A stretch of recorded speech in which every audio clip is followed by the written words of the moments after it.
নমস্কাৰ আজি হৈছে 23 ফেব্ৰুৱাৰী সোমবাৰ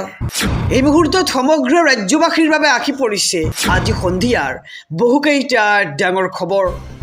জনাইছো আজি সন্ধিয়াৰ প্ৰথমটো ব্ৰেকিং নিউজ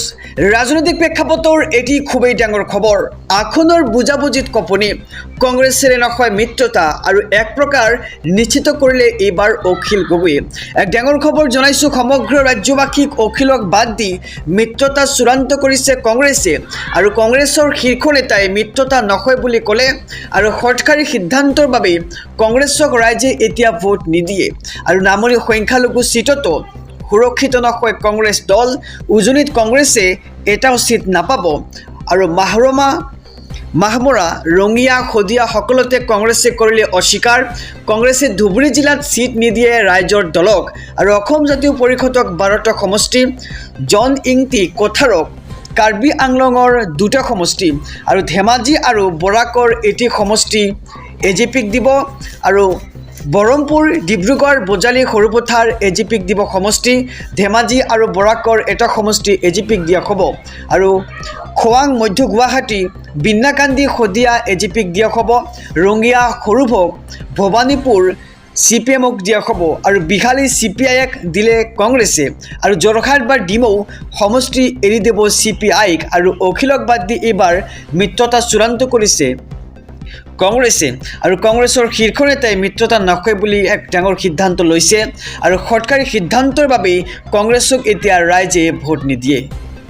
জনাইছো আৰু এটি ব্ৰেকিং নিউজ ডাঙৰ খবৰ অখিল গগৈয়ে ৰাতি গৈ মুখ্যমন্ত্ৰীৰ পৰা টকা লয় এক ডাঙৰ খবৰ জনাইছো ৰাজনৈতিক প্ৰেক্ষাপটৰ এইবাৰ অখিল গগৈক তীব্ৰ সমালোচনা মৌলানা বদৰুদ্দিন আজমলৰ কৈছে যে অখিল গগৈ বিজেপিৰ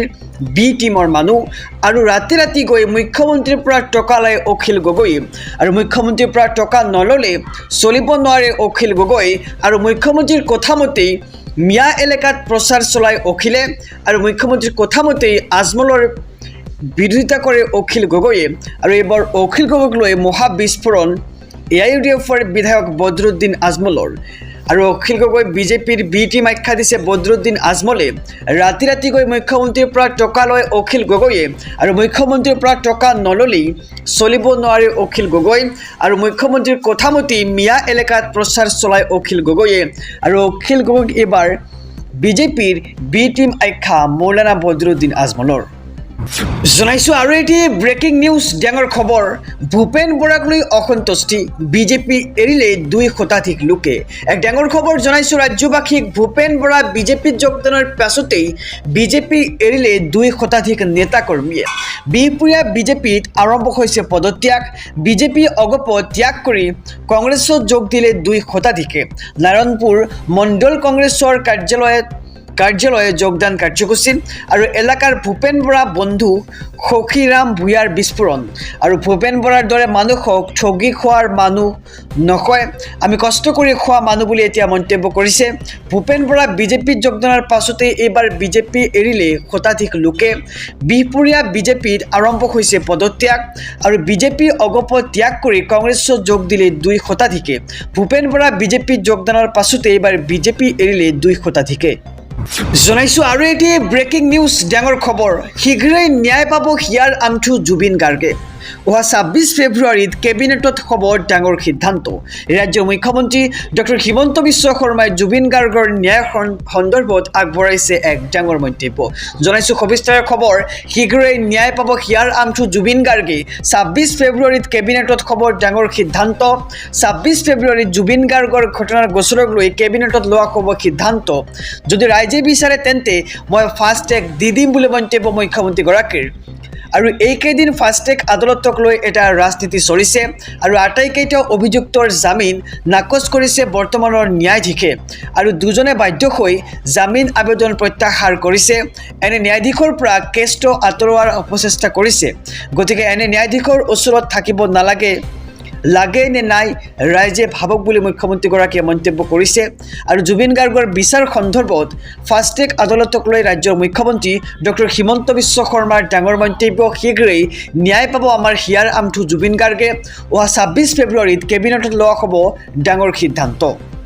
জনাইছো ৰাজনৈতিক প্ৰেক্ষাপটৰ আৰু এটি ডাঙৰ খবৰ বিৰোধীৰ মিত্ৰতাত এইবাৰ নতুন মোৰ অখিল আউট লুৰিন ইন এক ডাঙৰ খবৰ জনাইছোঁ মিত্ৰতাৰ নতুন সমীকৰণ অখিল আউট লুৰিন জ্যোতি গগৈ ইন আৰু কংগ্ৰেছে উজনি অসমৰ সমষ্টিকে দিয়ে অখিল গগৈক আৰু কংগ্ৰেছৰ মিত্ৰতাৰ পৰা বাদ পৰিল এইবাৰ ৰাইজৰ দল আৰু অখিলক বাদ দি লুৰিন বাওঁপন্থীৰে আগবাঢ়িব কংগ্ৰেছ আৰু কংগ্ৰেছৰে মিত্ৰতা হ'ব এজিপি বাওঁপন্থী APHLCৰ আৰু সংখ্যালঘু মুছলমান বিধায়কে নিবিচাৰে অখিল গগৈক আৰু মিত্ৰতাৰ নতুন সমীকৰণ এইবাৰ অখিল আউট লুৰিন ইন দেখিবলৈ পোৱা গৈছে কংগ্ৰেছে উজনি অসমৰ সমষ্টিকে দিয়ে অখিল গগৈক আৰু অখিলক বাদ দি এইবাৰ লুৰিন বাওঁপন্থীৰে আগবাঢ়িব কংগ্ৰেছ আৰু কংগ্ৰেছৰে মিত্ৰতা হ'ব এজিপি বাওঁপন্থী APHLCৰ আৰু সংখ্যালঘু মুছলমান বিধায়কে নিবিচাৰে অখিল গগৈক জনাইছোঁ আৰু এটি ব্ৰেকিং নিউজ নিৰ্বাচনৰ পূৰ্বে এইবাৰ শক্তি বৃদ্ধি পাইছে বিজেপিৰ কংগ্ৰেছ ৰাইজৰ দল বি লাচিত সেনাৰ শ নেতাকৰ্মীৰ বিজেপিত যোগদান এক ডাঙৰ খবৰ জনাইছোঁ সমগ্ৰ ৰাজ্যবাসীক নিৰ্বাচনৰ পূৰ্বেই শক্তি বৃদ্ধি পাইছে বিজেপিৰ কংগ্ৰেছ ৰাইজৰ দল বি লাচিত সেনাৰ শ নেতাকৰ্মীৰ বিজেপিত যোগদান দেখিবলৈ পোৱা গৈছে নিৰ্বাচনৰ প্ৰাক্ষণত বিজেপিত যোগদানৰ জোৱাৰ উঠিছে আৰু মাজুলীৰ বাজপেয়ী ভৱনত গেৰুৱা শ নেতাকৰ্মীৰ